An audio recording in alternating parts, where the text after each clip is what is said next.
అనగనగా ఒక ఊరిలో కట్టెలు కొట్టేవాడు ఉండేవాడు. అతను చాలా కష్టపడేవాడు. తెల్లారకుండానే అడవిలోకి వెళ్ళి కట్టెలు కొట్టుకుని ఊరిలో ఆ కట్టెలు అమ్ముకుని జీవితం కొనసాగిస్తూ ఉండేవాడు. అలా ఉండగా ఒకరోజు కాలవ గట్టున చెట్టు నరుకుతుంటే తన గొడ్డలి నీళ్లల్లో పడిపోయింది. నీళ్లల్లో చాలాసేపు గొడ్డలిని వెతుక్కున్నాడు. కాని లాభం లేకపోయింది. ఎక్కడా గొడ్డలి దొరకలేదు. కాలవ గట్టున కూర్చుని అయ్యో అని బాధపడుతూ ఎడిచాడు. రెక్క ఆడనిదే డొక్క ఆడాడు అన్నట్టు పనిచేస్తేనే పూట గడిచే పరిస్థితి. గొడ్డలి లేకపోతే కట్టెలు కొట్టలేడు. కట్టెలు కొట్టకపోతే అవి అమ్మలేడు. అమ్మకపోతే డబ్బు ఉండదు. డబ్బు లేకపోతే కుటుంబమంతా పస్తులు ఉండాలి. ఇవన్నీ తలుచుకుని కళ్ళు మూసుకుని గట్టిగా వన దేవతని ప్రార్థించాడు. ఎలాగైనా గొడ్డలి దొరికేలా చూడు తల్లి అని మనసారా మొక్కుకున్నాడు. దేవత ప్రత్యక్షం అయింది. విషయానికి తెలుసుకుని నదిలోకి దిగి ఒక బంగారు గొడ్డలి తీసింది. ఈ గొడ్డలి నీదా అని అతన్ని అడిగింది. అతను కాదమ్మా, ఇది నాది కాదు అని చెప్పాడు. దేవత మళ్లీ నీళ్లల్లో దిగి ఒక వెండి గొడ్డలి తీసింది. ఈ గొడ్డలి నీదా అని అడిగింది. కాదమ్మా, ఇది కూడా నాది కాదు అని అతను బదులు చెప్పాడు. ఈసారి దేవత చాలాసేపు నీళ్లల్లో వెతికింది. వడ్డున కట్టెలు కొట్టేవాడు చాలా కంగారు పడుతున్నాడు. తొందరగా దొరికితే బాగుండు అని మనసులో అనుకుంటూ ఉండగా దేవత ఒక మామూలు ఇనుప గొడ్డలి చూపించి ఇది నీదా అని అడిగింది. సంతోషంతో అతని కళ్లల్లో నీళ్లు తిరిగాయి. అమ్మయ్య అనుకుని అవునమ్మా, ఇదే నాది అని అందుకోవడానికి చేతులు జాపాడు. వనదేవత అతని నిజాయితీని మెచ్చుకుని అతని ఇనుప గోడ్డలు ఒకటే కాక ఆ బంగారం గొడ్డలి, వెండి గొడ్డలీ కూడా అతని చేతుల్లో పెట్టింది. నీ నిజాయితీ నాకు నచ్చింది. ఇవి కూడా ఈ రోజు నుంచి నీవే అని చెప్పింది. కట్టెలు కొట్టేవాడు కళ్ళకి అద్దుకుని 3 గోడెల్లూ తీసుకున్నాడు. ఆ రోజు బజారులో ఒక వ్యాపారస్తుడికి వెండి గొడ్డలి, బంగారం గొడ్డలి అమ్మాడు. అవి కొనుక్కున్న షావుకారు ఇవి నీకు ఎక్కడివి అని ఆశ్చర్యంగా అడిగాడు. కట్టెలు కొట్టేవాడు జరిగిందంతా చెప్పాడు. ఆ షావుకారుకి అత్యాశ కలిగింది. వెంటనే అతను కూడా ఒక గొడ్డలి తీసుకుని అడవిలోకి వెళ్లాడు. అక్కడ ఉన్న కాలవలోకి గొడ్డలిని విసిరేసి వనదేవతని ప్రార్థించాడు. వనదేవత ప్రత్యక్షం అయింది. షావుకారు, నా గొడ్డలి ఏట్లో పడిపోయింది. కొంచెం సహాయం చేయి తల్లి అని ప్రాధేయపడ్డాడు. వనదేవత నీళ్లల్లో దిగి ముందరలాగానే ఒక బంగారం గొడ్డలి తీసింది. ఇది నీదా అని అడిగింది. ఆ షావుకారు కళ్ళు తిరిగాయి. అంత బహుమూల్యమైన గొడ్డలి కళ్ళెదురుగా కనిపిస్తుంటే ఉండపట్టలేక అవునమ్మా, ఇది నాదే అని అబద్ధం చెప్పాడు. వనదేవతకి కోపం వచ్చింది. అబద్ధం అని మాయం అయిపోయింది. షావుకారుకి కొత్త బంగారం గొడ్డలి దొరకలేదు సరికదా, తెచ్చుకున్న పాతది కూడా కాలవలో ఎక్కడా కనిపించలేదు. ఇందుకే పెద్దలు ఎప్పుడు నిజం చెప్పమంటారు. నిజం చెప్పే వాళ్లకి ఎప్పటికో అప్పటికి మంచి జరుగుతుంది. కాని అబద్ధం ఆడే వాళ్లకి మట్టుకు ఏదో ఒకరోజు మొదటికే మోసం వస్తుంది.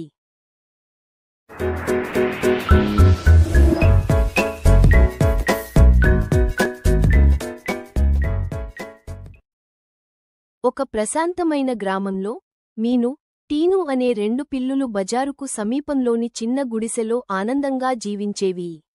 వాటికి సీతాకోక చిలుకల వెంటపడి ఆడటం, ఉదయపు సూర్యకిరణాల్లో తాకటము, ఒకరినొకరు దగ్గరగా కూర్చొని నిద్రపోవటం చాలా ఇష్టంగా ఉండేది. ఒక్కోసారి చిన్న చిన్న గొడవలు చేసుకున్నా అవి ఎక్కువ సమయం నిలవేవి కావు. కాని ఒకరోజు మటుకు పరిస్థితి మారిపోయింది. ఒకరోజు గ్రామం నడిబొడ్డున ఉన్న బేకరీ దగ్గర వీరు తిరుగుతూ ఉండగా కొత్తగా కాల్చిన రోటీల పరిమళం గాలిలో వ్యాపించింది. కార్టు పక్కన ఒక పెద్ద బంగారు రంగు రొట్టి పడివుండటం చూసి వీరి కళ్ళు ఆనందంతో మెరిశాయి. అది అందుకోవడానికి ఇద్దరూ ఒకేసారి దూకారు. ఒక్కొక్కరు ఒక్కో ప్రక్క పట్టుకుని రోటిని గట్టిగా పట్టుకున్నారు. నేనే మొదట చూశాను, మీను గర్జించింది. లేదు, మొదట నేను తాకాను, టీను వాదించింది. మొదట నడిచిన ఆటలాంటిదైన ఈ గొడవ కొద్దిసేపటికి తగాదాగా మారింది. వారి గోర్లు రొట్టిలో గట్టిగా పరిగించిపోయాయి. ఇదంతా ఓ చెట్టుమీద కూర్చొని చూస్తున్న బోళు అనే తెలివైన కోతి తనలోనే చిరునవ్వు నవ్వుకుంది. ఓ చాకచక్యంతో బోళు వారికి దగ్గరగా దూకి, ఓ నా మిత్రులారా, ఎందుకు ఇలా గొడవ పడుతున్నారు అని అడిగాడు. మీ బాధను చూస్తుంటే నాకు జాలీగా ఉంది. మీ ఇద్దరికోసం ఈ రొట్టె ముక్కను నేను సమానంగా పంచిపెడుతాను అని చెప్పింది. బోలు చెప్పిన మాటలకు మీను ఇంకా తీను ఒప్పుకున్నాయి. బోలు ఆ రొట్టె ముక్కను తీసుకుని 2 భాగాలుగా చేసింది. అయ్యయ్యో, ఒక భాగం ఎక్కువ ఇంకో భాగం తక్కువ ఉన్నాదే. ఇలా అయితే మీరు మళ్ళీ గొడవ పడతారు అని చెప్పి వాటిని ఎలాగైనా సమానంగా చేసి పెడతాను అని ఎక్కువ భాగం ఉన్న రొట్టె ముక్కను బోలు తిన్నది. బోలు తిన్నడం వల్ల మళ్ళీ ఒక భాగం పెద్దగా, ఇంకో భాగం చిన్నగా అవుతుంది. మళ్ళీ 2 భాగాలు సమానం చేస్తా అని చెప్పి బోలు రొట్టె ముక్కను తింటుంది. మళ్ళీ ఒకటి పెదగా ఇంకోటి చిన్నగా ఉంటుంది. మళ్ళీ బోలు దాన్ని తినేస్తుంది. ఆ 2 పిల్లులు మాత్రం అలానే చూస్తుండిపోతాయి. ఇలా బోలు రొట్టె ముక్కను తినడం వల్ల రొట్టె మొత్తం అయిపోతుంది. రొట్టె మొత్తం తిని బోలు అక్కడ నుండి పారిపోయి చెట్టు మీదకి ఎక్కి, పిచ్చి పిల్లులారా మీరు మోసపోయారు అని వెక్కిలిగా నవ్వుతుంది. ఇది చూసిన ఆ 2 పిల్లులు బాధతో ఒక్కటినొకరు చూస్తుండిపోతాయి. ఈ కథలోని నీతి: ఇద్దరి వ్యక్తులు గొడవ పడినప్పుడు మూడో వాడికే లాభం.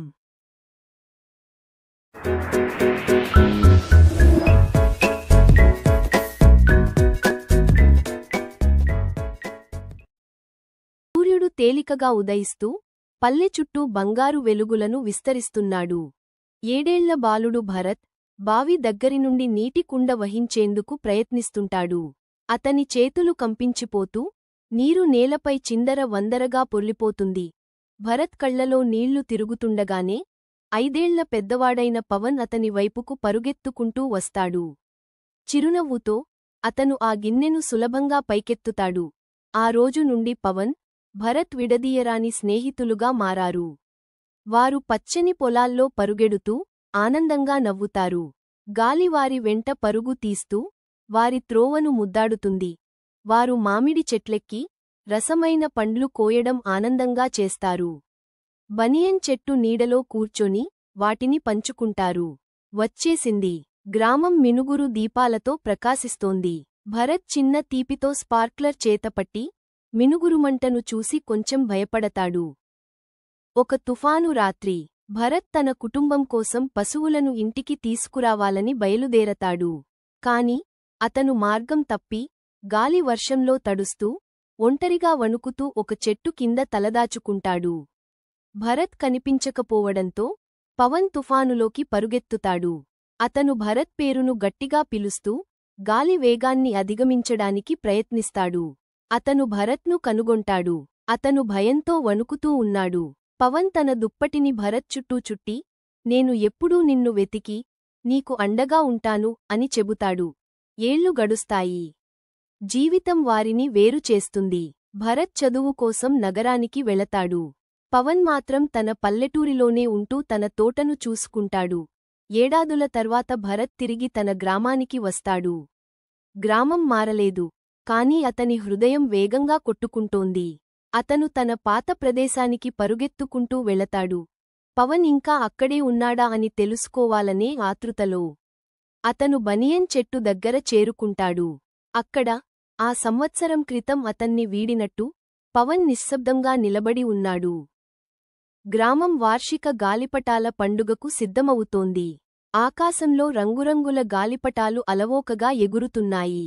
భరత్ తొలిసారి తన గాలిపటాన్ని ఎగరేయాలని ప్రయత్నిస్తాడు.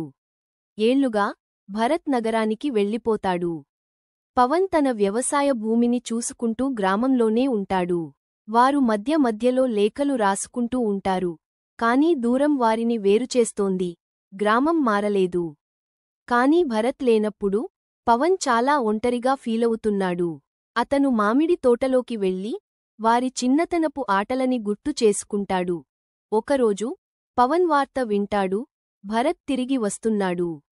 అతను ఉత్సాహంగా, కానీ కొంచెం టెన్షన్తో బనియన్ చెట్టు దగ్గర ఎదురు చూస్తాడు. భరత్ చివరికి చేరుకుంటాడు.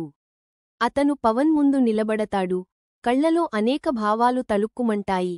అందరూ మారిపోయారు, కానీ బనియన్ చెట్టు మాత్రం మారలేదు. వారు చిన్నప్పుడు చేసిన చేష్టలను గుర్తు చేసుకుంటూ చెట్టు నీడలో కూర్చుంటారు. భరత్ తన మనసులో ఉన్న బాధను వ్యక్తం చేస్తాడు. నేను ఇంతకాలం రావాల్సింది అని స్వల్పస్వరంలో చెబుతాడు. పవన్ చిరునవ్వుతో తల ఊపి, మన స్నేహం కోసం సమయం అడ్డంకి కాదు అని చెబుతాడు. అదే రాత్రి పవన్ భరత్కు పాత గాలిపటాన్ని చూపిస్తాడు. అది చిన్నప్పుడు తెగిపోయిన గాలిపటమే, ఇప్పుడు దీన్ని మరలా ఎగరేద్దాం అని పవన్ ఉత్సాహంగా చెబుతాడు. ఇద్దరూ చిన్న పిల్లల్లా నవ్వుకుంటారు. స్నేహం అనేది గాలిపటంలాంటిది, దూరంగా వెళ్ళినప్పటికీ మన హృదయాల్లోనే ఉంటుంది. భరత్ తిరిగి నగరానికి వెళ్లాల్సిన సమయం వచ్చేస్తుంది. కాని ఈసారి అతనికి బాధ లేదు. పవన్ అతనికి ఆఖరి కానుక ఇస్తాడు. నగరానికి వెళ్లే బస్సు రావటానికి కొద్ది నిమిషాలే ఉంది.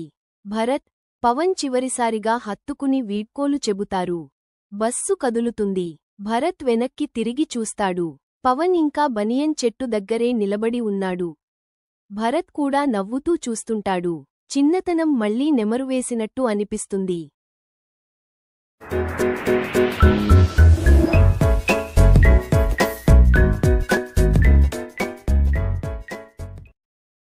గంభీరమైన సముద్ర గర్భంలో ఎక్కడా సూర్యకాంతి ప్రవేశించదు. రిబు అనే మహోన్నతమైన ఓర్ఫిష్ వెండి రంగులో మెరుస్తూ ద్రవపర్దంలా తలుక్కుమంటూ ఈదుకుంటుంది. టోరు యొక్క గుహ దగ్గరలోనే టోరు అనే భయంకరమైన యాంగ్లర్ ఫిష్ చీకటిలో దాక్కుంది. ఆమె తల మీద ఉన్న మెరుగు కాంతి వేసంగా దీపంలా చమక్కుమంటూ ఉంది. తొలి భూకంపం ఒక గంభీరమైన భూమికంపనం సముద్రపు నేలని కంపింపచేసింది. మట్టి మరియు ధూళి మేఘాల్లా పైకి లేచాయి. భయంతో చేపలు పరుగులు తీశాయి. గరలాగే ప్రవాహం ఒక అపారమైన శక్తి అన్నిటినీ పైకి లాగుతూ ఆ గంభీరమైన లోతుల సమతూకాన్ని దెబ్బతీసింది. అపరిచిత కాంతి చీకటి కనుమరుగవుతూ, పైనుంచి వెలుగు లీనమవుతూ, అవి తెలియని ప్రపంచం వైపు లాగబడుతున్నాయి. లోతుల మర్మ మంత్రాలు సముద్రం పశ్చాత్తాపంగా గుసగుసలాడింది.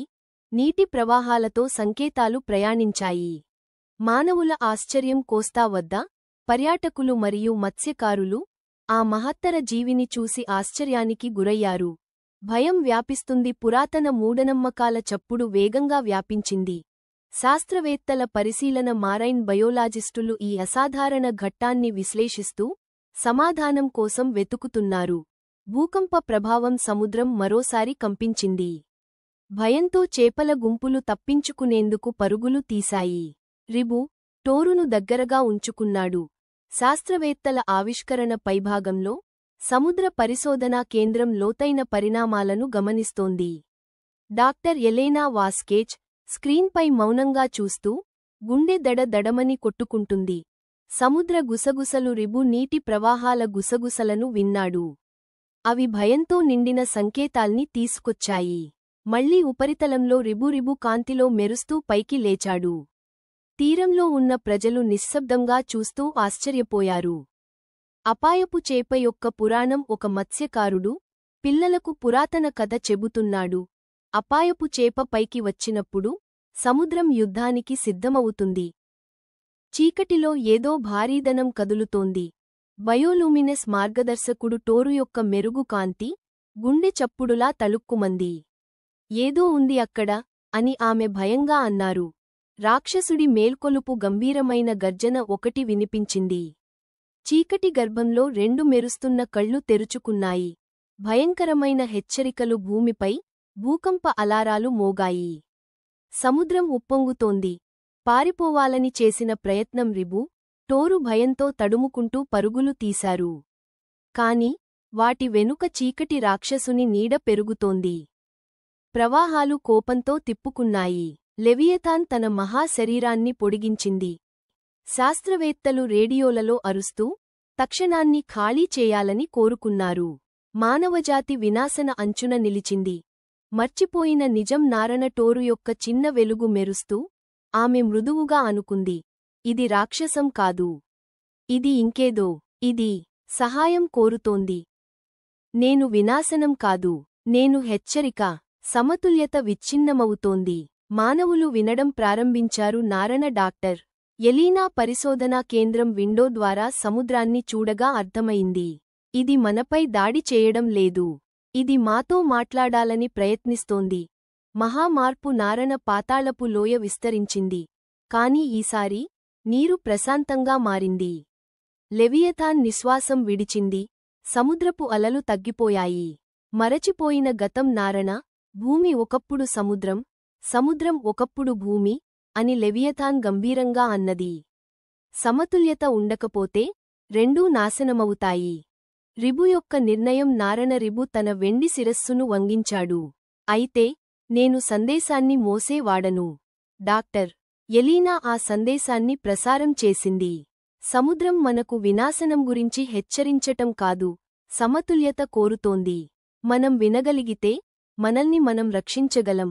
సముద్రపు వాగ్దానం నారణ సముద్రం మళ్లీ ప్రశాంతమైంది. దాని రక్షకుడు లోతులకు తిరిగి వెళ్ళిపోయాడు. రిబు, టోరు చూడగా ఆ ప్రకాశం క్రమంగా అదృశ్యమైంది. ఓ పురాతన వాగ్దానం మిగిల్చింది, సమతుల్యత తిరిగి భంగం కలిగే వరకు.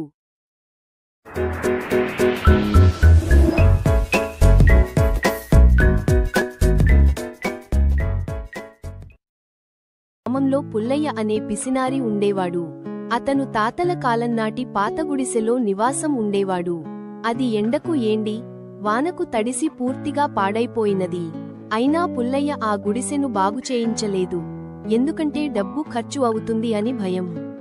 కొద్ది రోజులకు వానాకాలం వచ్చింది. బాగా వానలు పడుతున్నాయి. వానలకు గుడిసె మొత్తం కురుస్తుంది. పుల్లయ్య ఒక మూలన తడుచుకుంటూ గజగజ వణుకుతూ నిలబడ్డాడు. పొరిగింటి వాడైన మల్లయ్య ఏదో పనిమీద బయటకు వెళుతుండగా వర్షానికి తడిచి గజగజ వణుకుతున్న పుల్లయ్య కనిపించాడు. పుల్లయ్యతో, ఎందుకు ఇంత బాధ పడుతున్నావు? గుడిసెను బాగుచేయించుకోవచ్చు కదా అన్నాడు మల్లయ్య. మల్లయ్య, నేను అలాగే చేయించుకోవాలి అనుకుంటున్నాను. కాని ఈ వానల్లో పని ఎలా జరుగుతుంది? ఎండాకాలంలో గుడిసెను బాగుచేయిస్తాను అన్నాడు పుల్లయ్య. మల్లయ్య అక్కడి నుండి వెళ్ళిపోయాడు. వానాకాలం పోయింది. కొన్ని రోజుల్లో ఎండాకాలం రానే వచ్చింది. ఒకరోజు మల్లయ్య పొలానికి పుల్లయ్య గుడిసె ముందు నుండి వెళుతుండగా వానాకాలంలో జరిగిన విషయానికి గుర్తుకు వచ్చి, పుల్లయ్య, గుడిసెను ఎప్పుడు బాగుచేపిస్తున్నావు? ఎండాకాలం వచ్చింది కదా అన్నాడు. మల్లయ్య, ఎండాకాలం ఇల్లు ఎలా ఉన్నా ఒకటే నాకు. ఎందుకంటే పగలు పొలం పనుల్లో ఉంటాను, రాత్రికి వాకిట్లో పాడుకుంటాను. ఈ మాత్రం దానికి డబ్బులు వృధా చేయడం ఎందుకు అన్నాడు పుల్లయ్య. పుల్లయ్య మాటలకు మల్లయ్య ఆశ్చర్యపోయి, వానాకాలం వానలు, ఎండాకాలం అవసరం లేదు అంటావు? నీ గుడిసె బాగైనట్టే అనుకుంటూ అక్కడి నుండి వెళ్లాడు మల్లయ్య. మళ్లీ వర్షాకాలం రానే వచ్చింది. ఈసారి గాలితో కూడిన పెద్ద వర్షాలు వచ్చాయి. ఈ వానలకు పుల్లయ్య గుడిసె కూలిపోయింది. పుల్లయ్య గుడిసె కింద పడి చనిపోయాడు. పుల్లయ్య తిని తినక కూడబెట్టిన సొమ్ము పరుల పాలైంది. ఇది చూసిన మల్లయ్య బాధతో ఉండిపోయాడు. అందుకే పెద్దలంటారు, లోబికి అత్యాశ ఎక్కువ. ఆ రోజు నుండి పుల్లయ్య కథ ఒక గొప్ప బోధగా మారింది. సంపదను దాచడం కాదు, సద్వినియోగం చేసుకోవాలి.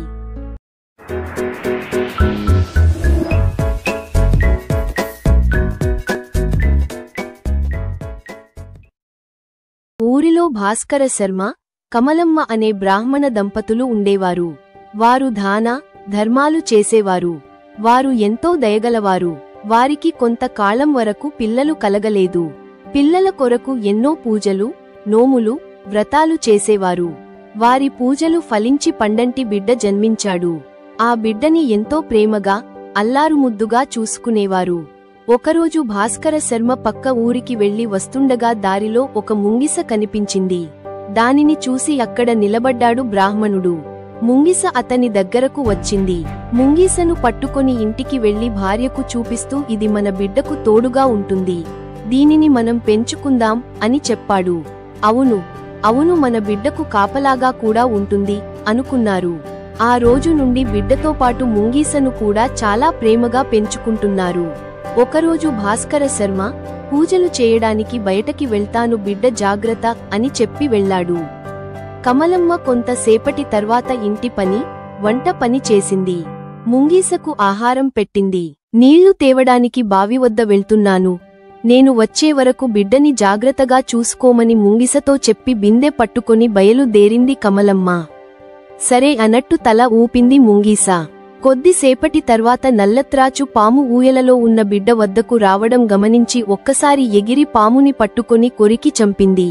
ముంగీస మూతికి ఆ రక్తం ఉంది.